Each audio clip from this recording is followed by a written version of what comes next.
نضيء بنورنا الدنيا وننشر في الفضاء أملا ونعلي عزم همتنا فمن طلب العلا وصل. نضيء بنورنا الدنيا وننشر في الفضاء أملا. الحمد لله رب العالمين والصلاة والسلام على سيد الأنبياء والمرسلين وعلى آله وأصحابه أجمعين.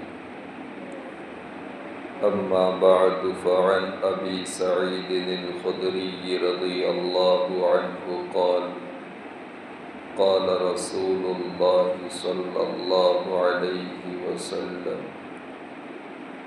من أكل طيبا وعمل في سنتي وأمن الناس بوائقه دخل الجنة. فقال رجل: يا رسول الله، إن هذا اليوم في الناس لكثير. قال: وسيكون في قرون بعدي، أو كما قال صلی اللہ علیہ وسلم. محترم و مکرم بزرگوں اور عزیز دوستوں، یہ حضرت ابو سعید خدری رضی اللہ تعالی عنہ کی روایت ہے جو مشکات شریف میں مذکور ہیں. آپ کا نام سعد بن مالک ہے.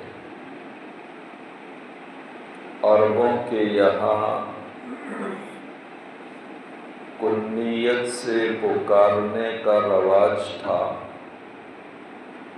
یعنی مثلاً کسی کے بیٹے کا نام عبداللہ ہوتا تو اسے ابو عبداللہ یعنی عبداللہ کا باپ کہہ کر پکارا جاتا.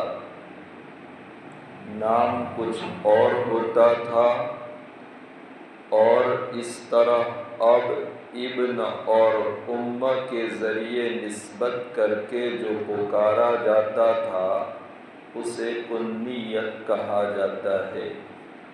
حضرت ابو سعید خدری رضی اللہ عنہ کا نام سعد بن مالک ہے. آپ کے والد مالک ابن سنان بھی صحابی ہیں. غزوہ احد میں شہید ہوئے، اور آپ کی والدہ ام سلیط بھی صحابیہ ہیں. امام بخاری رحمہ اللہ نے کتاب المغازی میں باب ذکر ام سلیط کے تحت ایک روایت نقل فرمائی جس کا حاصل اور خلاصہ یہ ہے کہ حضرت عمر بن خطاب رضی اللہ عنہ کے دور خلافت میں آپ کے پاس کچھ چادریں آئیں. آپ نے وہ چادریں مدینہ منورہ کی خواتین کے درمیان تقسیم فرمائی. ایک چادر رہ گئی جو بڑی شاندار اور بڑی خوبصورت تھی. کسی نے آپ کو مشورہ دیا کہ نبی کریم صلی اللہ علیہ وسلم کی صاحبزادی آپ صلی اللہ علیہ وسلم کی بیٹی جو آپ کے نکاح میں ہے، یہ چادر آپ انہیں عنایت فرما دیں. حضرت فاطمہ رضی اللہ تعالی عنہا کی صاحبزادی حضرت ام کلثوم رضی اللہ عنہا حضرت عمر رضی اللہ عنہ کے نکاح میں تھی اور اشارہ انہی کی جانب تھا۔ حضرت عمر رضی اللہ عنہ نے فرمایا کہ اس چادر کی سب سے زیادہ مستحق سلیط ہے۔ کسی نے پوچھا کہ سلیط کون ہے؟ تو آپ نے فرمایا یہ وہ خاتون ہیں جو غزوہ احد کے موقع پر اپنے مشکیزے میں پانی بھر بھر کر لاتی تھیں اور مجاہدین کو پلاتی تھیں۔ یہی سلیط حضرت ابو سعید خدری رضی اللہ عنہ کی والدہ ہیں۔ تو آپ کے باپ بھی صحابی ہیں اور آپ کی والدہ اور ماں بھی صحابی ہیں، اور حضرت ابو سعید خدری رضی اللہ تعالی عنہ کا شمار صغار صحابہ میں ہوتا تھا، یعنی دور نبوت میں جو صحابہ چھوٹی عمر کے تھے ان میں حضرت ابو سعید خدری بھی تھے۔ غزوہ احد کے موقع پر جن نوجوانوں نے اپنے آپ کو جہاد میں شریک ہونے کے لیے پیش کیا تھا مگر ان کی عمریں 15 سال سے کم ہونے کی بنا پر جنگ میں شرکت کی اجازت نہیں دی گئی تھی، ان میں حضرت ابو سعید خدری بھی تھے۔ حضور کی وفات کے بعد آپ نے خوب علم حاصل کیا، یہاں تک کہ مرجع خلائق بنے۔ آپ کے زمانے میں بھی صغر سنی میں تھے اور اکابر صحابہ کے دور میں بھی آپ کا شمار چھوٹی عمر کے صحابہ میں ہوتا تھا۔ چنانچہ بخاری شریف میں ایک اور روایت آئی، حضرت ابو موسیٰ اشعری رضی اللہ تعالی عنہ ایک مرتبہ حضرت عمر رضی اللہ عنہ کے دور خلافت میں آپ کے پاس آپ کی زیارت اور ملاقات کے لیے تشریف لے گئے اور اجازت طلب کرنے کے لیے آپ نے سلام کیا، مگر حضرت عمر خلافت کے کام کاج میں مشغول تھے، اس لیے سلام کا جواب نہیں دیا۔ دوسری مرتبہ سلام کیا، پھر بھی جواب نہیں دیا۔ تیسری مرتبہ سلام کیا، پھر بھی جواب نہیں دیا۔ تو حضرت ابو موسیٰ اشعری رضی اللہ تعالی عنہ وہاں سے واپس چلے گئے۔ تھوڑی دیر کے بعد حضرت عمر رضی اللہ تعالی عنہ جب خلافت کے کام سے فارغ ہوئے تو فرمایا کہ میں ابھی عبداللہ ابن قیس کی آواز سن رہا تھا۔ حضرت ابو موسیٰ اشعری رضی اللہ عنہ کا نام عبداللہ ابن قیس تھا، تو آپ نے فرمایا میں ابھی عبداللہ ابن قیس کی آواز سن رہا تھا، وہ کہاں ہے؟ ان کو بلاؤ۔ حضرت ابو موسیٰ اشعری رضی اللہ تعالی عنہ کو بلایا گیا۔ حضرت عمر نے فرمایا کیوں چلے گئے تھے؟ اگر حضرت ابو موسیٰ اشعری اتنا جواب دیتے کہ آپ خلافت کے کام کاج میں مشغول تھے اس لیے حضرت میں چلا گیا تب بھی کافی تھا، مگر حضرت ابو موسیٰ اشعری رضی اللہ عنہ نے جواب دیا میں نے اللہ کے رسول صلی اللہ علیہ وسلم سے یہ حدیث سنی ہے کہ جب کوئی آدمی کسی کے گھر جائے تو گھر میں داخل ہونے سے پہلے اجازت طلب کرے، سلام کرے، اگر جواب نہ ملے تو دوسری مرتبہ سلام کرے، اگر پھر بھی جواب نہ ملے تو تیسری مرتبہ سلام کرے، اور پھر بھی جواب نہ ملے تو واپس چلا جائے۔ یہی طریقہ ہے شریعت کا، یہی طریقہ تھا نبی کریم صلی اللہ علیہ وسلم کا، آپ کی تعلیم بھی یہی تھی۔ چنانچہ روایتوں میں آتا ہے ایک مرتبہ اللہ کے رسول صلی اللہ علیہ وسلم اپنے کسی صحابی کے گھر تشریف لے گئے اور آپ نے اندر داخل ہونے سے پہلے اجازت طلب کرنے کے لیے سلام کیا، اور سلام کا طریقہ یہ ہے السلام علیکم ورحمۃ اللہ وبرکاتہ۔ یہ سلام در حقیقت دعائیں ہیں، جس میں پہلی دعا ہے کہ اللہ تمہارے اوپر سلامتی نازل فرمائے، اور دوسری دعا ہے اللہ کی رحمتیں تم پر نازل ہو، اور تیسری دعا ہے اللہ تمہیں برکتیں عطا فرمائے۔ اب وہ سعادت مند اور خوشبخت ہی آدمی ہوگا جس کو اللہ کے رسول صلی اللہ علیہ وسلم کی دعائیں لینے کا موقع مل جائے۔ حضور نے سلام کیا، ان صحابی نے اپنے گھر میں حضور کا سلام سنا، لیکن دل میں حرص پیدا ہوئی کہ میں زیادہ سے زیادہ اللہ کے رسول کی دعائیں حاصل کروں۔ آپ نے کوئی جواب نہیں دیا۔ رسول اللہ صلی اللہ علیہ وسلم نے دوسری مرتبہ سلام کیا، پھر بھی انہوں نے کوئی جواب نہیں دیا۔ تیسری مرتبہ سلام کیا، پھر بھی انہوں نے کوئی جواب نہیں دیا۔ اللہ کے رسول صلی اللہ علیہ وسلم وہاں سے واپس ہونے لگے۔ ایک دم سے وہ صحابی اپنے گھر سے نکلے اور حضور سے چمٹ گئے اور عرض کیا، یا رسول اللہ صلی اللہ علیہ وسلم، میں آپ کی آواز سن رہا تھا، لیکن دل میں حرص اور لالچ پیدا ہوئی کہ زیادہ سے زیادہ آپ کی دعائیں لوں، آپ تشریف لائے۔ تو حضور کا طریقہ بھی یہی تھا، اور آپ صلی اللہ علیہ وسلم کی تعلیم بھی یہی تھی۔ زمانہ جاہلیت میں لوگ اس طرح کرتے تھے کہ کسی کے گھر جاتے، اس کی اجازت کے بغیر اس کے گھر میں داخل ہو جاتے تھے۔ آپ صلی اللہ علیہ وسلم نے اس سے منع فرمایا۔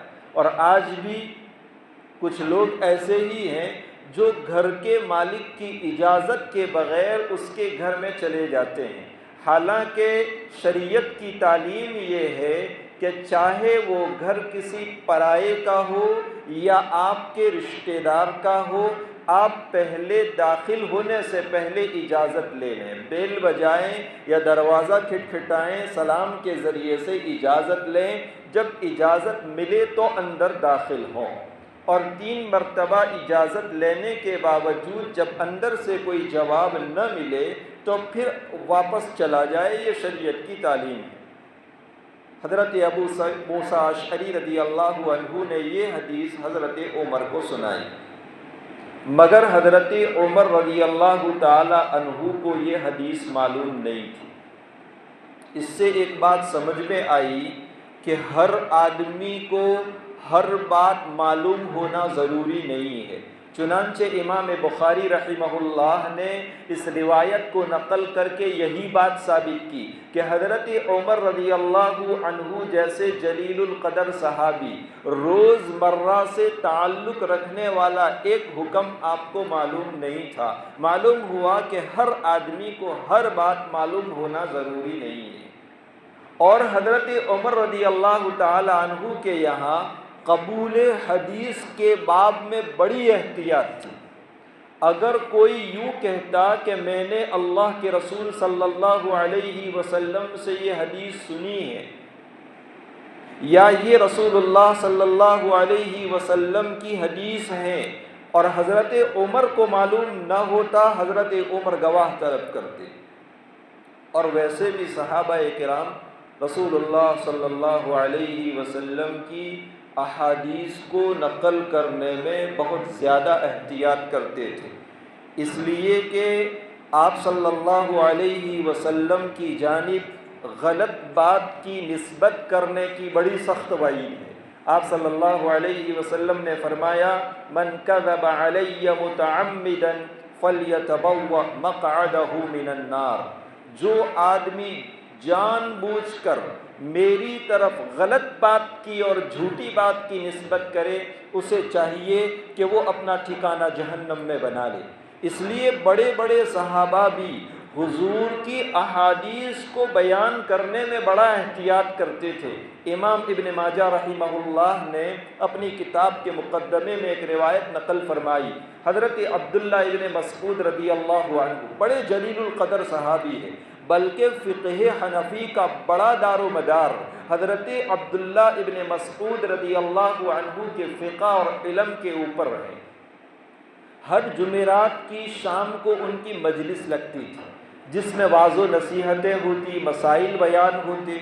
ان کے ایک شاگرد کہتے ہیں، میں پابندی سے حضرت عبداللہ ابن مسعود کی اس مجلس میں حاضری دیتا تھا، لیکن کبھی میں نے آپ کی زبان سے یہ نہیں سنا قال رسول اللہ صلی اللہ علیہ وسلم، کہ رسول اللہ صلی اللہ علیہ وسلم نے یہ بات ارشاد فرمائی، یعنی حضور کی جانب کسی بات کی نسبت کرنے میں اس قدر احتیاط۔ ایک مرتبہ ان کی زبان سے نکل گیا قال رسول اللہ صلی اللہ علیہ وسلم، رسول اللہ صلی اللہ علیہ وسلم نے اس طرح فرمایا۔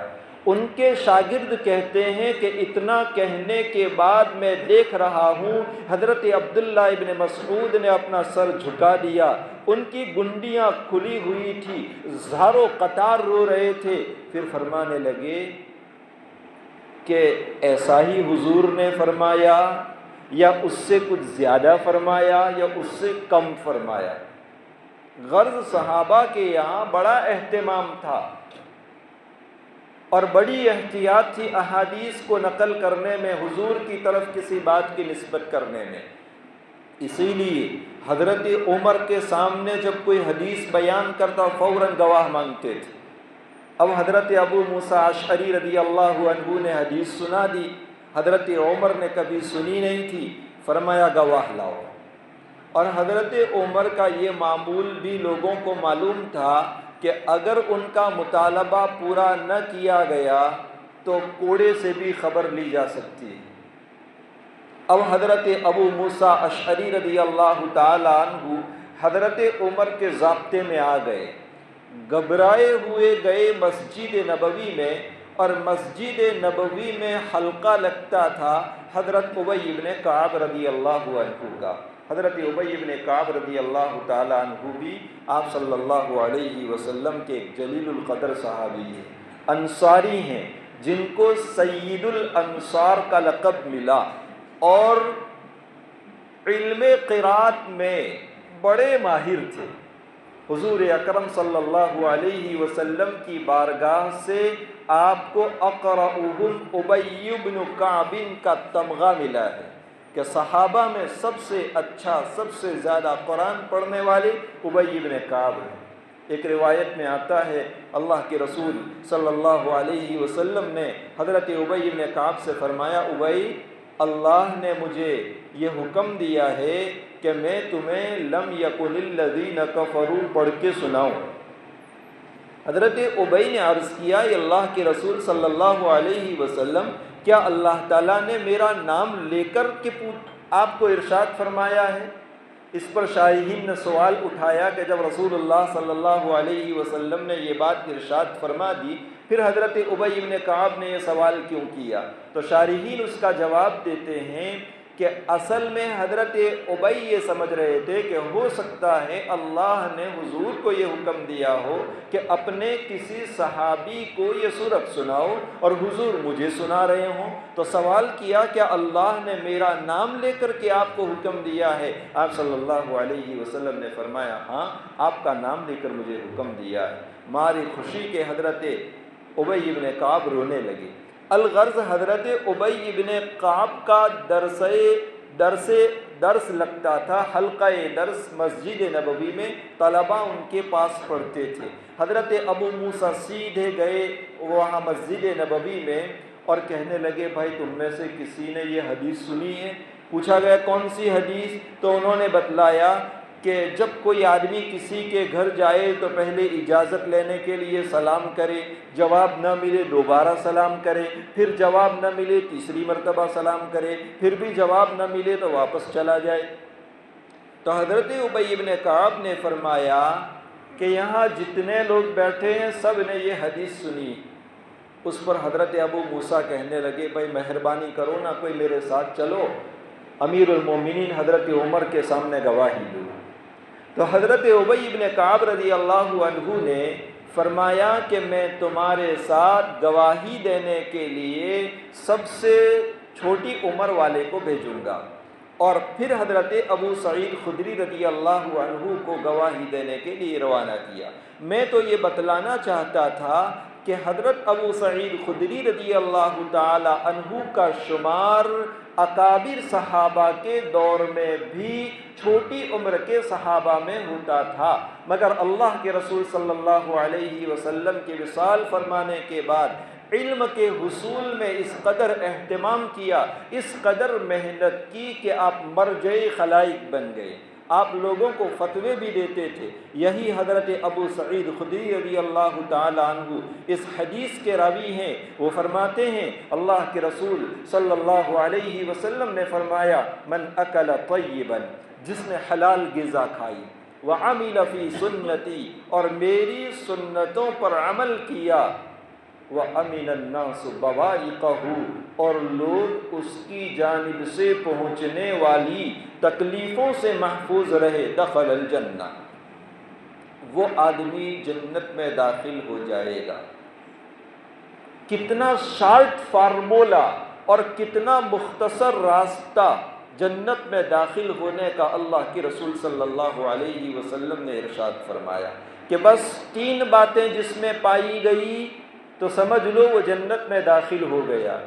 جب حضور نے یہ حدیث ارشاد فرمائی تو ایک آدمی نے عرض کیا یا رسول اللہ صلی اللہ علیہ وسلم ان هذا اليوم في الناس لكثير، یہ 3 باتیں تو آج تو بہت سارے لوگوں میں پائی جا رہی ہے۔ تو آپ صلی اللہ علیہ وسلم نے فرمایا وَسَيَكُونُ فِي قُرُونِي بَعْدِي، میرے بعد کے زمانوں میں بھی لوگوں میں یہ باتیں پائی جائے گی، اگرچہ زیادہ نہ ہو، تھوڑے ہوں، لیکن پائی جائے گی۔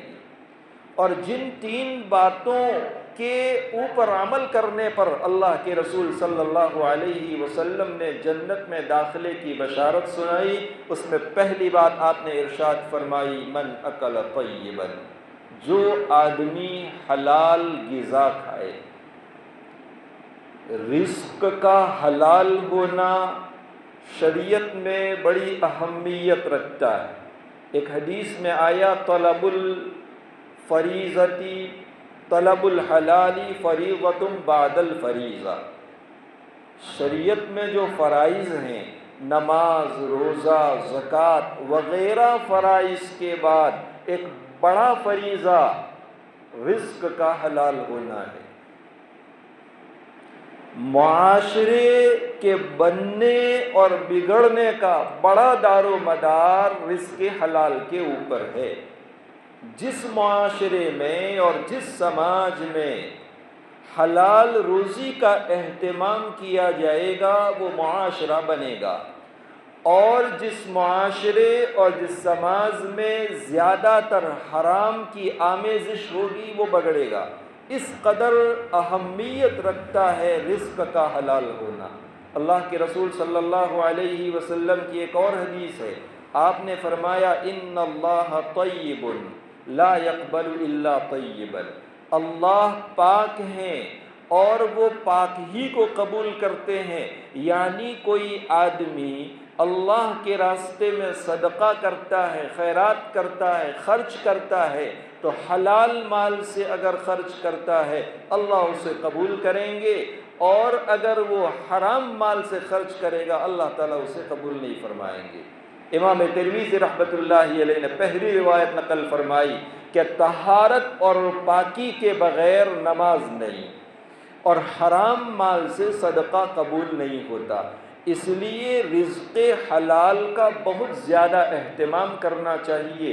جو بندہ اپنے لیے، اپنے گھر والوں کے لیے اور اپنی زیر تربیت جتنے لوگ ہیں ان کے لیے حلال کمانے کی کوشش کرے گا، محنت کرے گا، تو حدیث پاک میں اس کو جہاد فی سبیل اللہ کرنے والے کے برابر قرار دیا گیا ہے۔